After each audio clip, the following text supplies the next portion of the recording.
If you have summer goals and don't want to sacrifice great tasting beer, but do want to go without the effects of the alcohol, try Athletic Brewing. They're the makers of the world's best non-alcoholic craft beer for athletes. Also, CS Instant Coffee. If you're a coffee fan like me, you'll want to have good coffee in the backcountry or in places that it's hard to make a fresh cup. Give their single-serve 100% Arabica coffee packets a try. Discounts for both of those in the show notes. I find it really interesting how standing up and playing a musical instrument in a little village in Spain, to many people sounds as scary as getting on a bike and cycling across a continent, if not more so. And it really gets into the heart of the stuff that so often stops us doing the adventures we want to do.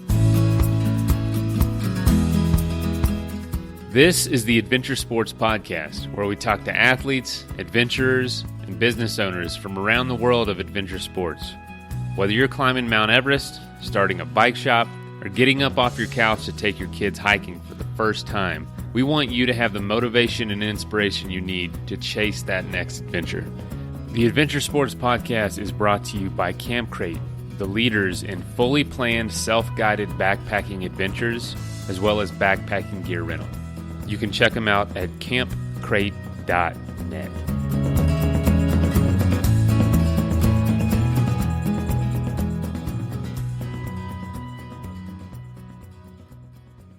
I am very excited about today's episode because Alastair Humphreys is one of my biggest inspirations, and I'm going to mention that in the show. One of the biggest reasons I did my first bike trip. He's an adventurer, he's an author, and a motivational speaker.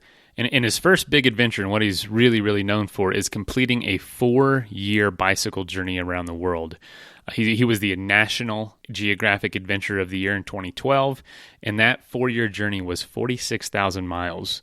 Crazy. And he is also responsible for the rise of the idea and the terminology behind microadventures, which are short, local, accessible adventures to every normal day life. And what I love about Alastair, when he did this trip, it was right around 2001. So, social media wasn't really a thing then.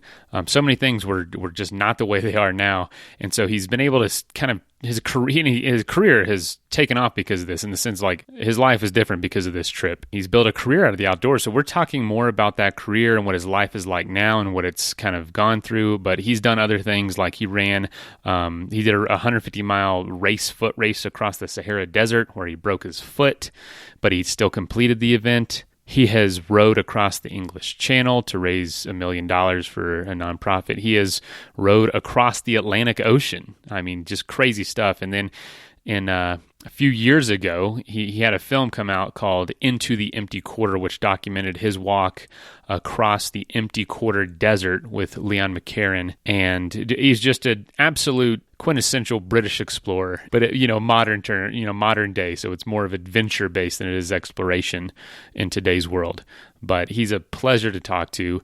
The conversation is mostly around his career, but there are great documentation, films, YouTube videos about his previous trips and just how awesome they were. Adventure does not have to be enormous. It just has to be wild. It has to include a few ingredients.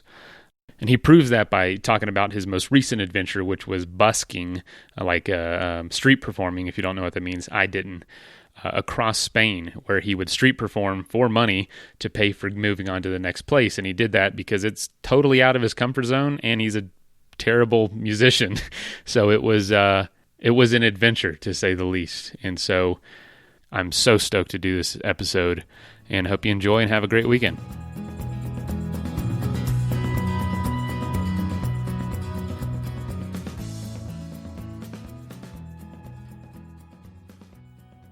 Where are you calling me from today?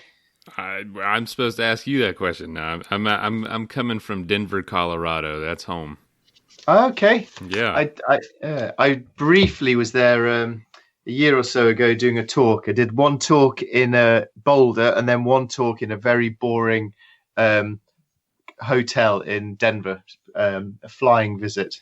Oh, really? Wow. Well, was it just a speaking engagement? Yeah. So luckily I managed to tie together two companies into one plane trip, which was good.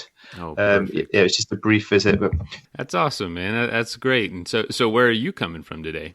I'm in a little shed in my garden where I work. It's just outside London. How far? Well, about half an hour on the train, so not really in the wilderness, unfortunately, but it's quite a convenient place to be. And I have a nice post-it note in front of me now saying climb a tree, because on the first of every month I go and climb the same tree near to where I live, a big, huge old oak tree. And I'm doing it once a month throughout the year. And today, this is the first time there's going to be green leaves on it. So I'm really looking forward to that when we finish our talk. Oh, man, that's fantastic. Oh, gosh. So is that part of your micro-adventure campaign? Yeah, sort of. It's just I've realized that I like doing things that kind of measure out a year, whether that's the seasons or once a month. And something like climbing a tree every month, you see how obviously the tree changes through the year, but also it's just a chance for me to think about how my last month went and think what I'm going to do the next month, and just be a bit more observant of time passing. Plus, I get to climb a tree like a kid. And I'm sure that doesn't take too much time either. Well, exactly. It's literally, it's about 5 minutes to my house. I climb the tree, sit there for 5-10 minutes and come home. And it's becoming a genuine highlight of my year now. I climb to the same point each time and take a photo in the same place. You can see how the tree is changing. So it's a nice progression through the year. I have a mountain right behind my house, and I know we're going to talk about it, but I love the micro adventures. We interview a lot of people from the UK on this show. Almost every single one of them mentions the word micro adventures. Oh, really? Yes. Well, I need to start trademarking this and making some cash. Another revenue stream right there, man. You copyright infringement. Yeah. But I'm not sure that's quite the spirit of the game, is right, it? Right. Not suing people's ass. What I love about it is that these activities like that, you just kind of, in the busyness and how serious life is, you just kind of neglect little things like that. Like, I can't possibly take time away from all these meetings to go climb a freaking tree. There's, you know what I mean? That seems so. Can you imagine opening up some businessman's journal to see that pinned down? Yes, yeah. But actually, it's the people who think that they are too busy to do that who actually need to do it the most, isn't it? They're the people for whom it could be a real, genuine, transformative experience. Yeah, like there's a small hill behind our house. It climbs maybe 1,000 feet, maybe 800 feet in a couple miles. And my friend's a financial advisor downtown, and his job sounds terrible to me. I mean, it sounds like just meeting with rich people all day and, kissing their butts all day. And we go and climb this, and we see deer and elk, and we see the white-capped mountains all behind Denver. And it's right outside. I mean, it's in town, but it had been so long since he'd done something like that. It felt like we were, trekking in the Himalayas. It was awesome. Nice. That was just last week. So. Oh, nice. Oh, it's incredible. It's nice to try and build up the habit of those things as a way for a chance to hang out regularly as well, isn't it? Absolutely. So, man, I don't even know where to start. I want to say thank you, first of all. Your first bike trip inspired me to do my first, which was cool. 3 months now, 3 months long. It was Alaska to Florida, just over a summer over a year in university, and my best friend and I, and man, it kicked off this entirely different trajectory in life I never expected, leading, to this podcast and a number of other things. So thanks for your influence in that. Oh, nice. When I cycled up America, I found it so hard to decide which route to take, because you go up the west coast, you go up the east coast, you go up the middle. It's like being in three completely different worlds. So I like did you go diagonally across? Yes, straight diagonally. I'm just right across from one corner to the other. Did you go through Oklahoma or? We went through Montana, Nebraska, Kansas, Missouri, Arkansas, and then a little bit into Wyoming and just kind of zigzagged our way down, seeing interesting points. But it started with you and this other two guys. You might know their names. They were in school, and they decided to go from the magnetic North Pole to the magnetic South Pole without engines. And they sailed, they rollerbladed, they biked. It was random as can be, and they were in National Geographic. And man, it was all these Brits inspired us, to be honest. James Hooper and Rob Gauntlet. Okay, that's who it is. I'm going to write that down because I didn't know their name. Well, the sad part is that James died a couple of years after doing that in a very simple climbing accident.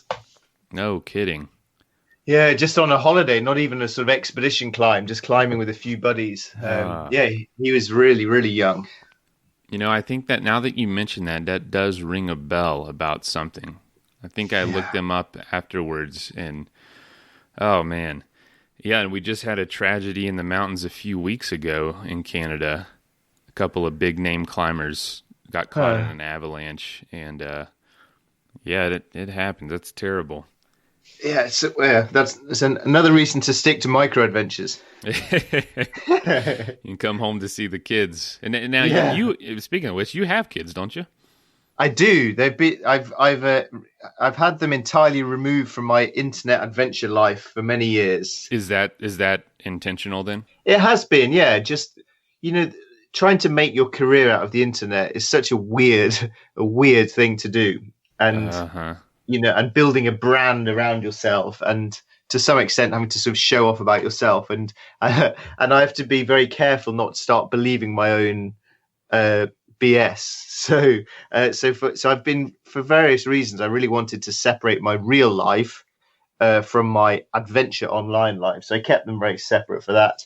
The recent book that I've written is the first time I start to talk about being a dad and the challenges of trying to combine being a good dad with being an adventurous free spirit, and the sometimes the seeming incompatibility of the two things. So it has been something that I kept away from the internet, but I've started to think, wow, actually this could be a useful conversation to talk to people about. The swirl of, balancing who I think I am based on these trips I've done versus who I'm going to have to be now, that's been a really interesting thought process, and I'd love to hear from someone who's been down that road before. And we do talk to a lot of guests that are going through that life transition now. But I mean, is there anything you want to speak to that? Yeah, well, I mean, I thought I could have it all. So my theory was that I could be this cool, exciting adventure guy who was continually off in the wilderness, and also be this brilliant modern dad who was at home all the time. I hadn't quite figured out the contradictions between those two things, and I certainly hugely underestimated the impact it would have on me. And I think because my adventure life has in many ways become my life, it feels very much my identity and who I am. When I stopped doing a lot of that stuff because I was becoming a dad, then I really felt a huge loss of identity, and really spent a long time struggling to figure out, okay, if I'm not that anymore, then what am I? Who am I? So and the microadventures was one of my main ways of trying to figure out how I could still try and live adventurously, but also domestically. I think, well, you're in for a big shock, that's for sure. I'm prepared for the worst. Yeah. Well, no. Hope for the best. I mean, it's been without a doubt the greatest adventure of my life. But it certainly gets in the way of big adventure plans. Or you take them with you, depending on your choice of life. But in my case, it's certainly got in the way of big adventures. And then you just have to start looking differently at adventure. Interesting. Because I've read a lot of your stuff and your blog and some things you've written. You enjoy having those two different lives, like life in London and life on the road and adventure, correct? Yes, exactly. So you haven't intentionally integrated the two. Yeah, I enjoy the different sides of life. Also, my wife, she only enjoys one of the sides of life. She thinks the adventure and sleeping in the tent is a stupid thing to do. So she So doesn't go camping or anything. no, she's got more sense. Oh man. I'm so glad you said that. That's interesting that, you know, the pinnacle of the adventure world in a lot of ways, you're a big figure in that, has chosen that something like that. Yeah, there's a heck of a lot more to life than going on an adventure, that's for sure. So yeah, I certainly enjoy the variety of aspects in my life, whether that's being in big cities. I love big, crazy, noisy cities, and then I love being in the mountains away from big cities. So I think I think the variety of life is what I enjoy, and that's also been reflected in the different adventures I've done over the years. I never chose to become, say, a specialist mountaineer, just climbing ever harder mountains. I've preferred to be a bit of a jack of all trades, doing some biking, doing some running, doing some hiking, different kinds of trips. I think, yeah, the variety of life is what I like the most. Do you think it's different for somebody who's only had micro adventures to have that same sense of true adventure like you've had? I mean, I'm going to go into more detail in the intro of this about your background, because I know you have a billion accolades we could talk about. But, you know, you have those huge year-long, multi-year-long experiences, and now you have micro adventures to sip on, to experience. How do you think it'd be different for somebody who's never had that big experience to start it all off? Well, you know, I think micro adventures have been a brilliant part of life for lots of people. And there's, you know, a lot of the joy I've had from the big journeys you can get from cycling for a weekend or hiking for a weekend or camping out for a couple of nights. So a huge percentage of the benefits of adventure you can squeeze in around the margins of real life. And I've been really trying to champion that. However, there's no doubt that can't compare really to this sense of enormity of, say, being on the road for 4 years non-stop, or being in a little rowing boat 1,000 miles from land in a storm in the middle of the Atlantic Ocean. There's a sense of epicness and scale to that you can't get in small things. But and so I'm endlessly grateful for having had those opportunities and seized the opportunities to do those big trips. Yeah, there's something pretty epic about doing something pretty epic. But on the other hand, it's not something that is often achievable. And therefore, I think we just need to do what we can with what we have and do it now, as one of your wiser presidents once said. Absolutely. Yeah, a good president at that. Yeah. You know, that's interesting. Having been able to do a lot of people probably told you that was a once in a lifetime experience. At the time, did you believe that? And now do you say, yeah, that probably is true. Life gets complicated quickly. I think when I was cycling around the world, those 4 years in my late 20s, I think I anticipated then that I would, to some degree or another, spend the rest of my life being some sort of wild man, whether on the road or living in strange and crazy countries. I certainly anticipated that was what my life would be. I definitely didn't expect that I would have a shed and a mortgage and 2 kids. But then again, if you'd asked me my life when I was 10, I'd have probably said that I anticipate spending the whole of my life eating ice cream and watching cartoons on TV. So what we're after in life changes over time as well, doesn't it? Athletic Brewing is pioneering non-alcoholic craft beer. Yeah, I said non-alcoholic craft beer. And there's a number of reasons you might want to do that, whether you're training for an event, which a lot of our listeners are, or, you know, if you're babysitting and don't want to be drunk in case something happens. I mean, stuff happens, but you still want to sit down and enjoy the game and have a beer. This is an incredible option for a full-flavored, full-bodied beer. Each can is only 50 to 70 calories, with IPA, golden ales, stouts, and tons of seasonal offerings. Athletic Brewing is a great option if you want that craft brewery taste, but not deal with the effects of alcohol itself. If you'd like to save 15% on your first order, go to athleticbrewing.com and use the code ADVENTURE at checkout.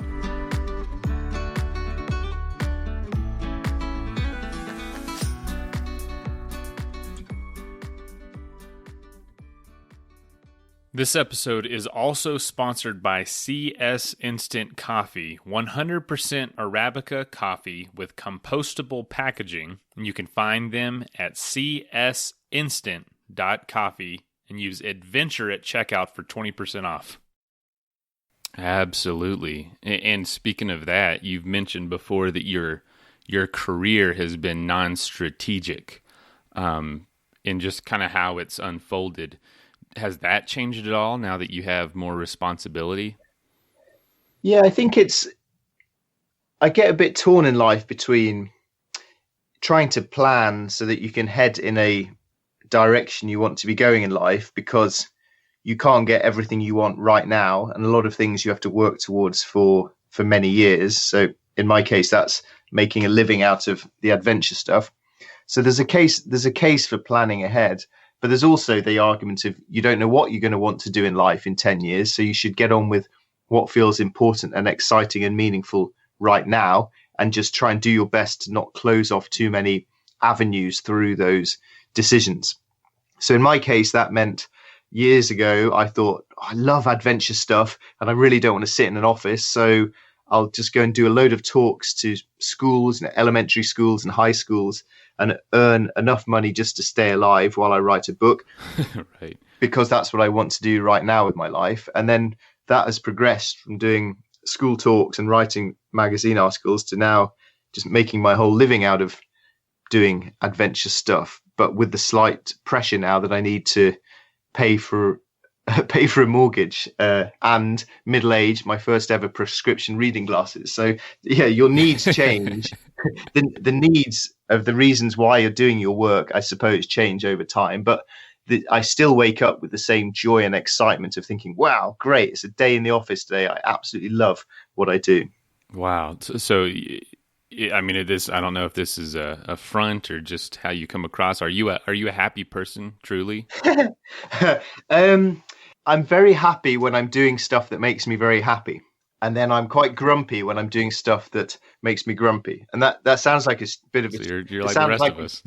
Yeah, exactly. That sounds like a stupid answer, but actually it's really true for my life. You know, everyone, pretty much, well, anyone who's listening to this, unless they actually know me, will only have heard me talking with enthusiasm about adventure and travel and stuff like that. People who know me in my real life will sometimes be surprised by how enthusiastic I sound here, because back home I'm grumbling away about boring real life stuff. So interest rates and insurance plans, yeah, I totally get it. I'm not sure I'm quite that boring, but yeah, that sort of thing. Well, things that have to be dealt with. Yes, one of the best things I did, but I did it years too late, was spending money on a accountant. Rather than trying to do all that complicated stuff myself. So now I just pay her what she asks me to pay her, and I pay the government what she tells me to pay the government, and I trust her, and it's freed up my brain and so many happiness percentage points. Thankfully, my wife is not so phobic of all these responsible things, so she's able to handle a lot of that. And man, the value of having a partner that can fill those gaps is unbelievable. You know, you're building this, or you've built this career. It's kind of like all on your shoulders. Do you ever feel like, have you ever wanted to throw in the towel and say, this is just too hard? Or has it been a steady, consistent climb for you? Because it's hard to tell for us, you know what I mean? You're the one that's going through it all. I guess, you know, for quite a few years, like anyone starting out, I had a lot of worries about money and crikey, is it possible to earn enough money from talking about myself to make this viable? Can I make this work? Can I make it work? And it's become a great relief now that I've got to a nicely happy, sustainable point whereby I'm pretty sure that as long as I keep doing this, I can pay the bills. And that's great. That's a huge relief. every so often, though, I think, wow, I've been doing the same thing for about 20 years now. Maybe it's time to go and become a carpenter or a fireman or something like that. So every so often I consider that I should go and do a big change.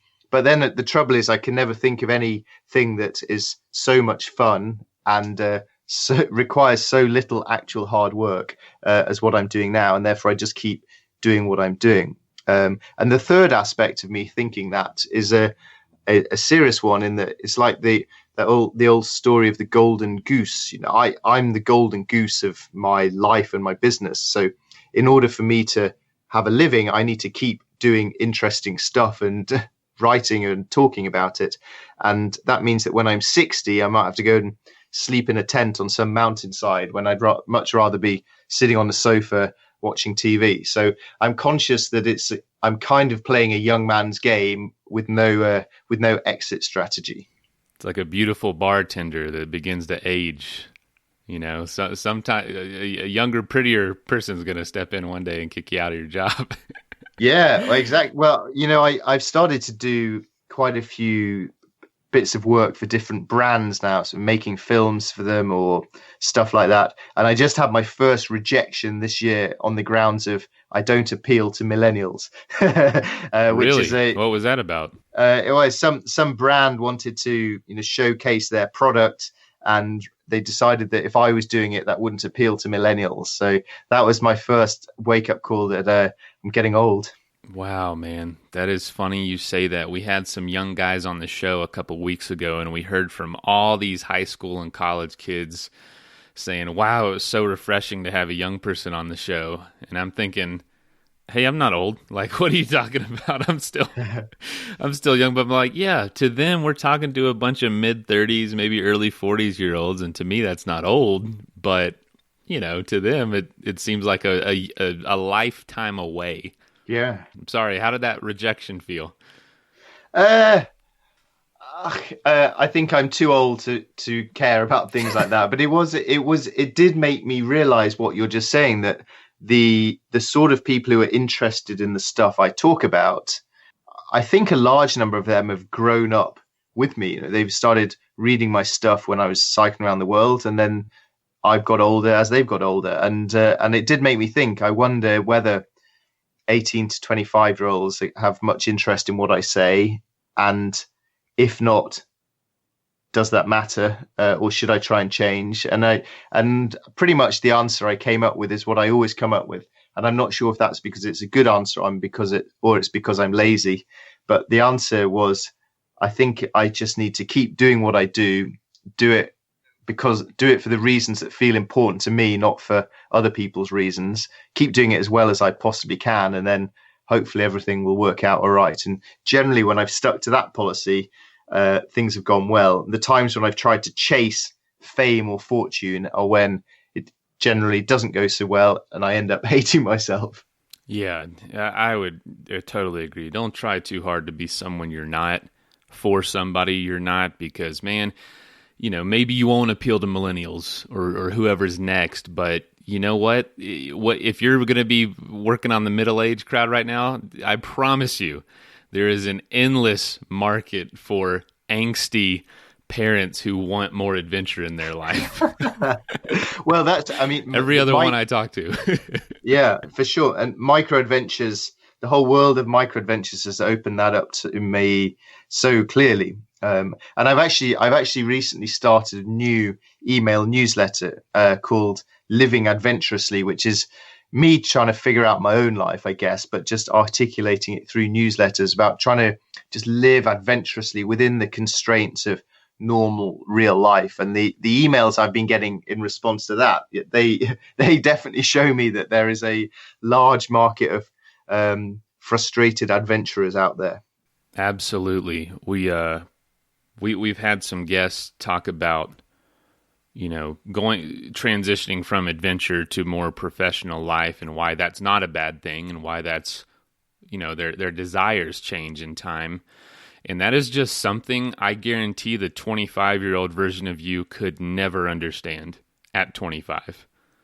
Well, exactly. I mean, I've recently spent a month busking through Spain and consider that one of the greatest adventures of my life, the 25-year-old version of me would have completely sneered at such a pathetic, wimpish, non-hardcore pretense of an expedition. So yeah, I'm very, very conscious of that.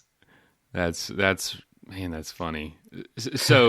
So with not appealing to millennials, however, you're pretty active on social media. How has social media changed what you do? Well, it's a little vague. I realize. No, it's not. It's not. It's not vague at all. The internet has completely facilitated me turning my hobby into my job, and I started my blog.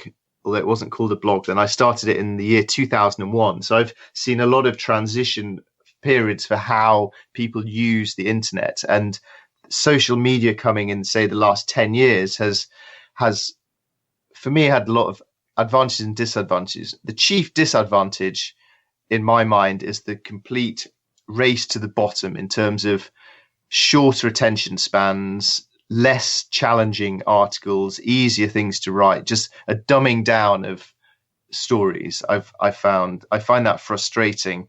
And yet the good side of it, of course, is there's this endless appetite for content and the potential to find your exact little niche of people. So I'm not going to appeal to a million people, but I perhaps appeal to thousands of people who are looking for exactly the same sort of stuff that I'm looking for. And in that sense, it's an absolute gem of a thing for making this choice of lifestyle viable.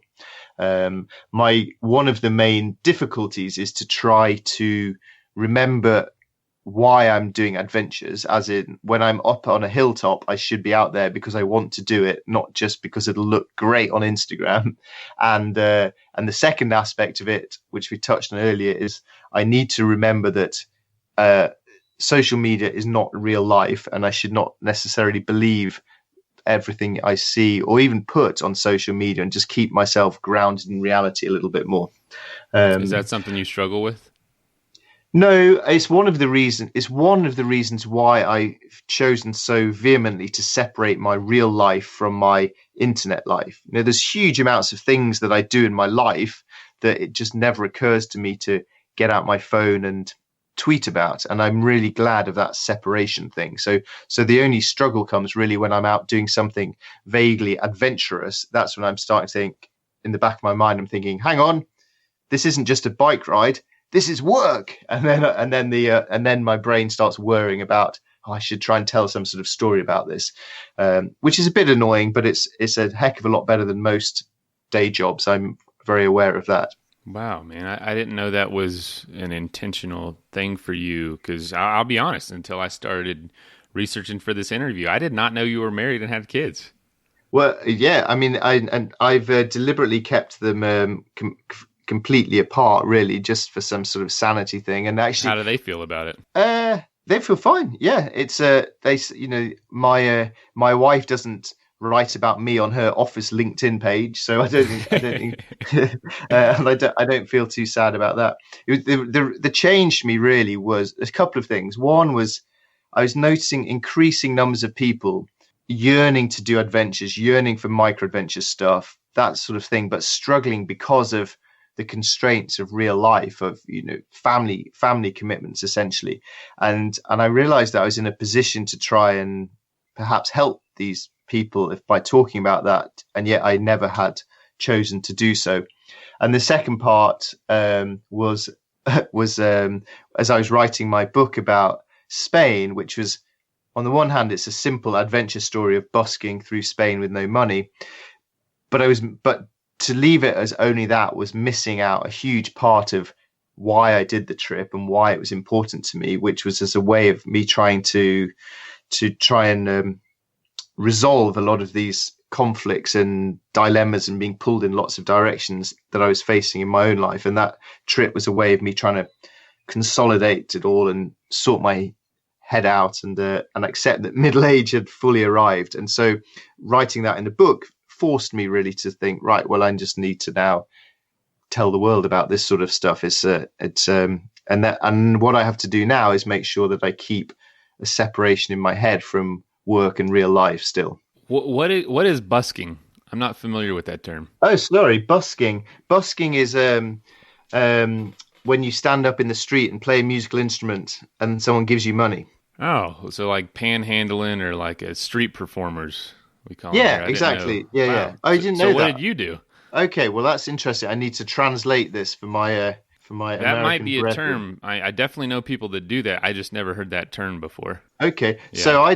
so my favorite travel book from about a guy 80 years ago walked through Spain playing his violin, and I've always loved that book and wanted to do it, but I can't play the violin, and the idea of performing in public terrifies me. It's like one of my deepest fears, up there with karaoke.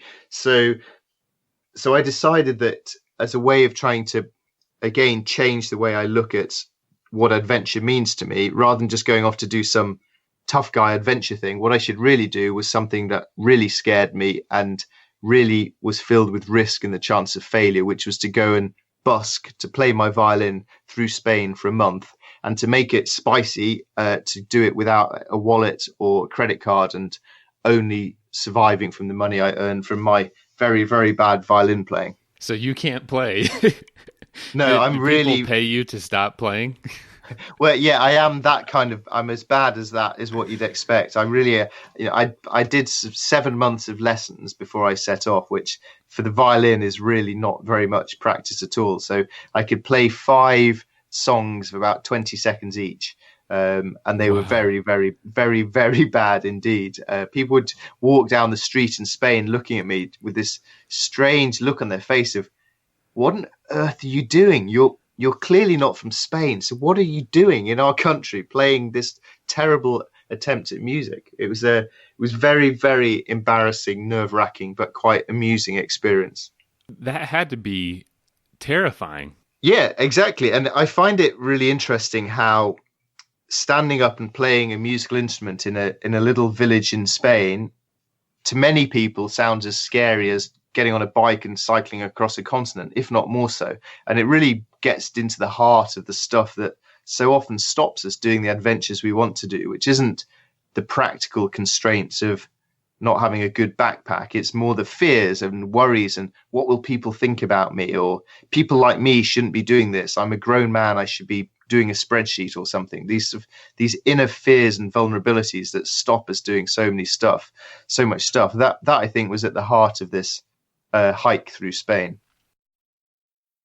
So one of the best things you can do before an event or an adventure is get a good night's sleep. And to have a mattress that is specifically tailored to adventure athletes is even better. A lot of folks don't realize the quality of a great night's sleep, and Bear Mattress has recognized that, and they are building mattresses specifically for athletes, and they have been named the best mattress for athletes by Sports Illustrated. They have over 5,000 five-star reviews and developed this technology called Celliant to help you get the best night's sleep possible. They ship right to your front door, and if you don't absolutely love it, after 100 nights, you can get 100% of your money back. So give it a shot at bearmattress.com/adventure. And that is BEAR, like the animal, mattress.com/adventure. So don't wait so that you can start performing your best after you're sleeping your best with the Bear Mattress difference. You know, I wasn't aware that, I read that you did that, but I didn't take the time to look up the word because I wanted to ask you, man, that is an adventure. That's a true adventure. Because for you, and I understand this, and a lot of our listeners understand it, at some point, riding 100 miles on the bike through a desolate highway it's not an adventure anymore because you're so used to it, and it's not challenging you anymore in a lot of ways. Whereas that, holy cow, it's short enough to not be gone from family too long, but long enough that you really are into it. And you're doing something every day that's so uncomfortable, but you have to do it to continue. You don't have another way of continuing because you don't have any money. That's hilarious. Yeah, well, an interesting part of it was, I walked 500 miles from the north coast of Spain to Madrid, and I slept out every night because obviously I could never afford a hotel. But so conventionally, walking 500 miles and sleeping out every night, conventionally, that would be what people consider an adventure. But I Absolutely. noticed that none of that crossed my mind until the first day when I was in Spain, and I opened the map for the first time, thought, right, I've got a walk to do. It had not even crossed my mind. And that's exactly as you say, because that's easy for me. I've done that many times in my life, and my brain was totally filled instead with the thought of having to stand up in a quiet, beautiful little village square and play to try and earn €1 to buy a loaf of bread. So yeah, I think the things that we do as adventurous people, I think it's interesting for us to ask ourselves, is this still adventurous, or am I actually just stuck in a different sort of rut and in a different sort of comfort zone? Were you ever standing out there with the violin screeching in your ear, and you look around as a 40-year-old man and say, what the hell am I doing out here? Yeah, and that was one of the main reasons I did it. And I was a 39-year-old man, so I was on the my cusp. My apologies. But it's an important point, because I was approaching 40, and I was worried about the best years of my life being behind me and all that sort of classic midlife crisis stuff. And so yeah, a lot of the whole trip was me asking, what the heck am I doing? And then specifically, standing in a square looking like an absolute idiot was so embarrassing. But that was kind of the reason I wanted to do it, just to try and shake off the shackles a bit and be a bit more liberated with life. And so did it do that? Oh, it was absolutely wonderful. When the first day I thought this is a disaster. And then eventually this kind old gentleman handed me €1. I earned some money on my very first day.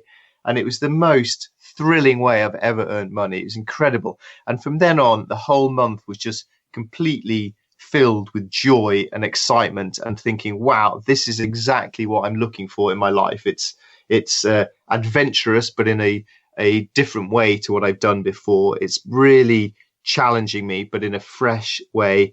And it's because I was earning so little money, I'm also living incredibly simply, the simplest food.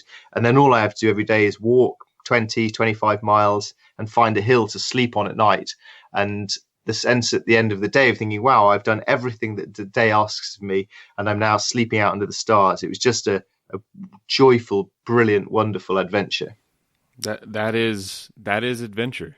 It's completely out of your comfort zone for most of it. It seems like you're not an expert in any of that, but anyone can just start walking.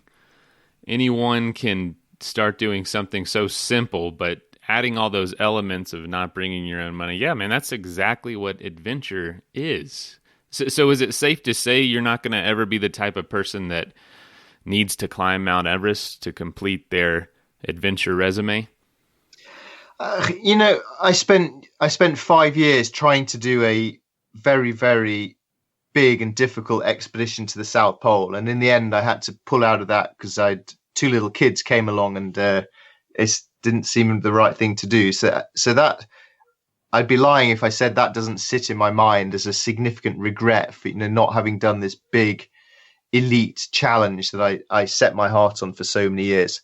But on the other hand, time moves on, as we've talked about, and these days I'm very happy climbing trees around England. I'm trying to get my adventure kicks without flying as much as possible these days, and just swimming in beautiful rivers, climbing trees, reading good books. I think maybe I'm finally growing up. There's an element of simplicity in all that. Yeah, I think I'm dating all the way back to when I spent 4 years on the road, just literally wearing the same shirt every single day till it rotted apart. I've noticed that when there is simplicity and purpose in my life, that things generally seem to be heading in a good direction. And it's when things when I head away from that path that I get less content, I think. Yeah, I think I've seen in pictures, it might be in your shed, there was a quote on the wall that said, the best things in life are simple but not easy. Yes, well, I'm a very big fan of the difference between the words simple and easy. I think that's summed up a good adventure is one that's simple but not easy as well. I think I strongly believe that. What part of building a career and continuing a career, what part do you like the least with what the work that you do? Okay, that's a really good question. The parts I like the least are the admin, so taxes and accounts, uh, answering lots of emails. Yeah, Um, sorry for that. yes, so I dislike that side. Having to sell stuff. So, I spent the whole day yesterday trying to work out a social media blitz for trying to sell my book. And man, I didn't really enjoy doing that. So I think I enjoy pretty much everything else, but I sometimes get a bit weary and worried that my greatest stories are in the past, and I still have to tell people about that time when I cycled around the world 20 years ago. And it's coming up on 20 years since you started that trip. I mean, it's a few years from now, but No, it's 18 years now. This summer will be 18 years. wow. Gosh, so that means I've been talking about cycling around the world for lots more times than I actually do it. I feel a bit like the rock star who goes on stage and has to keep the crowd happy with his greatest hit because no one really cares about his artistic new album. Right. Right. That's fascinating because there's definitely a stigma of like living in the past and all that, but it's such a man, it's so amazing out there, and the things you've seen are so incredible. It's hard not to spend a lifetime talking about it because that's almost how long it takes to process the whole thing. Yes, but that's a kind way. That's a kind way of putting things. I think the problem I had was once I started to label myself as an adventurer, for quite a lot of years, I only felt as good as my next adventure. So what I'd done in the past didn't really seem to matter to me. The important thing to me, and pretty much every interview I ever did, was what's next, what's next, what's next. I felt this pressure on myself and perhaps perceived, but from society at large, that I was only still interesting if I had something epic in the pipeline, and I didn't like that aspect of trying to be an adventurer for quite a number of years. I think the Spain trip was quite a cathartic experience for that, in me being able to say, "Hey, actually, I'm not going to cycle around the world again for another 4 years." And if that bothers you, then I'm sorry, but that times are a changing. Yeah, times are changing, man. So for you, with the times changing, what is in your pipeline? What are you excited about right now? um, I'm really enjoying writing. I mean, writing's always been what I've loved, and for so many years, I mean, I've written 11 books now, but I still Yeah, don't feel like a writer at all. I always think that's what I enjoy doing, but I get paid from doing talks at conferences, not from being a writer. And I had a bit of a mental breakthrough around the end of last year when I asked myself, why don't I just consider myself a writer, make that declare to myself I am a writer, and then see what I have to do in order to try and make that happen. So I'm now more committed to trying to be a writer, to write more books. And the book, I've started to write a book now about living adventurously, but I've decided that as I write each chapter, I'm going to stick it online as an email newsletter. So I'm kind of giving away my book for free live whilst I'm writing it, and people can follow that along. And it's a good pressure for me to get on and write it. And I'm enjoying doing it as a sort of more open source project. So I'm just trying to find different ways to write that are hopefully interesting and hopefully useful. And that combined with some exploration, micro adventures and small adventures close to home seems to be keeping me happy these days. that's great, man. That's great to hear that the changes in life, they're necessary and they're not a bad thing. And those things that are so amazing to people. No, I just think a lot of people are going through that, to be honest. A lot of people that were very adventurous early on and maybe realize, I feel like, you start out, this is how I put it, it's like you're in a rowboat. It's really easy to control, but it's only capable of so much. And as life goes on, you build up families, all this, this brand, almost this following, these experiences, and it's almost by the end of it, you're in this cruise ship to where any turn takes so much longer and so much more calculation, but it's also capable of so much more. But it's not as agile as you were before, where I could just say, break up with my girlfriend and bike around the world for 4 years, with Yes. $10,000. But they're both beautiful things. Man, that's very interesting. So with being a dad, what do you hope for your kids to do with their life? What do you hope that they see from you and that they do? Well, one of the reasons that I decided to go do this Spain trip was I hadn't done any sort of decent adventure for a few years, and I was trying to, I would like them to be curious and wild and bold with their lives, whatever direction they go down. But I realized I had kind of stopped living that way myself. So going to do that Spain trip was a bit of a demonstration to them as well as to myself that I could still try and live adventurously.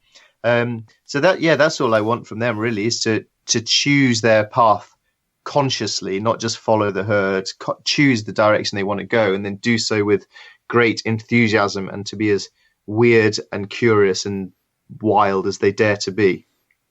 You ever see yourself going with them or them going with you, doing something together? Yeah, that would be great. I mean, my son's current ambition is to become a professional soccer player. So I spend most of my life at the moment driving him for practice. We've struck a deal that if he gets into the Premier League, then he's going to give me $1 million to pay for taxi fare. So I'm kind of hoping he just becomes a football player, and then I can retire on his wages. Hey, wouldn't that be nice? And isn't that the dream of every young boy and girl to be something huge like that? Which I think is where it starts. Yeah, exactly. And then, in reality, given that the poor kid has got my sporting genes, I'm pretty sure he's not going to be a professional athlete. And all I hope then is that when that crushing disappointment settles in, he doesn't settle down for a boring life of mediocrity, but instead sets off on some other crazy, ambitious dream and sees what direction that takes him in. Yeah. I will say on the really hard days, that boring life of mediocrity does sound pretty appealing sometimes. Oh, there's a huge amounts to it that there's a lot of good things to it. The main thing I would urge is that it is done by choice. You're choosing, right? I want to do this for whatever stability, happiness, blah, blah, blah. But making it an actual conscious choice, I think, is a really important part of what I think you've got to choose the direction as much as you're able to do so. You look at someone's life and see, man, I would love that stability. I would love just to look forward to cooking out with the family this weekend rather than trying to, do so many interviews or so many speaking engagements or write this much of the book and just let someone else essentially pay my bills for me. But yeah, a lot of the people don't choose that and they feel stuck in that, which it's all, I guess, relative. Yeah, exactly. And I've certainly learned over the last number of years to not make the mistake of judging someone's life by what you see from the outside of it. So, I'm sure there's times in everyone's life where they're wishing I could do this, I wish I could do that. But I think you're on a pretty good path. And you've got the biggest adventure of all coming up, becoming a dad. You've got some adventures ahead of you. Yeah, man. And I will say something about it seems so common. Like, it's not an adventure. Everybody does this. Did you feel that way? Let's just say I spectacularly underestimated it. Well, I feel that I'm going to be in for it then. Oh yeah, man. Get some sleep. Oh gosh. No, we already struggle with that. Okay, the only bit of sensible, I have no sensible advice to offer anyone on this subject, except one thing I began a week before my son was born was a website called Mail Diary. And you get an email from them every day or every week, whatever you want, and you just reply with a couple of lines and it forms a diary. And when you first do it, it's not that interesting, but I've been doing it most days for about a decade now, and that's built up into a huge treasure trove. So like anything, you start with something small, do it regularly, and it turns into something big and meaningful in the long run. So yeah, I'd sign up for that if I was you. That's a great idea. That's wonderful. So speaking of which, how can listeners learn more about you and your most recent project, your book? Just go ahead and plug that. Okay, so what I would love people to do, one is to buy my new book, or listen to the audio book. It's called My Midsummer Morning, and it's on all the usual places you can get books. And then sign up for my new newsletter, which is called Living Adventurously. You can find that on my website. And then I'm on all the social media things as Al Humphreys. Perfect. Well, any parting words of wisdom? I really appreciate you being on, by the way. I just think you need to go climb that hill behind your house and get some sleep in the next couple of weeks. That's my advice for life. That's a great place to start. All right. Well, you got a tree to climb, and I don't want to take up more of your afternoon. Alastair, man, I really appreciate it. You've definitely been a huge inspiration in my story and my best friend's story, who just texted me, and it changed a lot about our lives and coming from that, our family's lives. So thank you. That's very nice to hear. That's very kind. I'll send you a photo from up my tree. Okay, sounds good, man. All right, well, have fun. Cheers, Mason. Thank you. See ya. Bye. Bye. Well, first of all, thank you so much for listening to this episode. It really means the world to us that you want to spend your time with us. If you'd like to help us further, please just leave us a review on iTunes, share us on social media, tell your friends about us. You can become a patron, a supporter of the show for $5 a month at patreon.com/adventuresportspodcast. And if you know somebody that would make a good guest, reach out. We're always looking for good adventure and outdoor stories. And lastly, thank you to our sponsors, whose messages follow right now. Athletic Brewing makes the best non-alcoholic craft beer. Go to their website at athleticbrewing.com and use the code in our show notes to save 15% on your first order. After all this adventure talk, if you're needing some gear yourself, but you need some advice before buying, go to backpacktribe.com, where you can ask questions to the owners who have experience with all the gear, as well as all of it for sale right there on their website.